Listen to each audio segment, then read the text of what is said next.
રમેશભાઈ. રમેશભાઈ કેવા? કાળાભાઈ ચૌધરી. રમેશભાઈ કાળાભાઈ ચૌધરી. આપણું ગામ બોરડા. બોરડા. બરાબર છે. તમને શું તકલીફ હતી? પથરીની. કેટલા સમયથી હતી? 15-20 દિવસ. 15-20 દિવસથી તમને પથરીનો દુખાવો થયો ને 15-20 દિવસ થયા. અચ્છા. કોઈ દવાખાને બતાવ્યું હતું? હા. બરાબર છે. શું કીધું ડોક્ટરે? મટી જાય છે, દવા ચાલુ.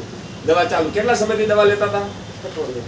બરાબર છે. હવે આપણે દવા જે તમને આયુર્વેદિક જે આપણે પેલા હર્બલ મેડિસિન કંપનીની જે દવા તમને આપી છે એને કેટલો સમય થયો? એને 5-6 દિવસ. 5-6 દિવસ. એટલે સમજો મિનિમમ અઠવાડિયું થઈ ગયું. ગયો ગુરુવાર આ બીજો ગુરુવાર. હા, તો એક અઠવાડિયું કહેવાય ને. વહેલા મળે મટી. તો એક અઠવાડિયે તમને શું ફાયદો થયો? નીકળી ગઈ. પથરી નીકળી ગઈ. ધન્યવાદ છે. શું આ તો મેં તો એવું સાંભળ્યું છે કે પતિ પત્ની બંનેને પથરી હતી. બંનેને હતી તો બંનેને દવા યુઝ કરી હતી. બંનેને પથરી નીકળી ગઈ. તો ખરેખર હવે આ પથરી તમારે નીકળી છે તો બીજા લોકોને તમે આ પથરી વિશે વાત કરી શકો હા હા. કે ભાઈ આ દવા લેવાથી મારે પથરી નીકળી ગઈ છે તો બીજા લોકોને તમને આશીર્વાદ મળી શકશે. મળી શકે. તો ડોક્ટર સાહેબ તમે પણ બે શબ્દ આના વિશે જરા બતાવો ને.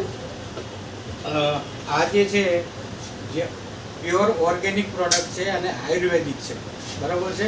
અને આ જે બિલ્ડર સિરપ છે એ આલ્કલાઇન છે અને જે પથરીને ટોટલી ઓગાળી અને પેશાબ માટે નીકાળે છે. ત્યાર પછી જે આ પથ્થર જગા છે એ કોઈ પણ પ્રકારની પથરી હોય, કેલ્શિયમની હોય કે ફોસ્ફેટની હોય કે કોઈ પણ ગણી તો એને તોડવાનું કામ કરે છે. અને આ જે વસ્તુ છે એ કિડનીને કોઈ નુકસાન ના પહોંચે એના માટેની છે. સાહેબ તમારો મોબાઈલ નંબર બોલી શકો? 98-796-30-668. 98-796-30-668. ઓકે, ધન્યવાદ. Thank you. Good sir.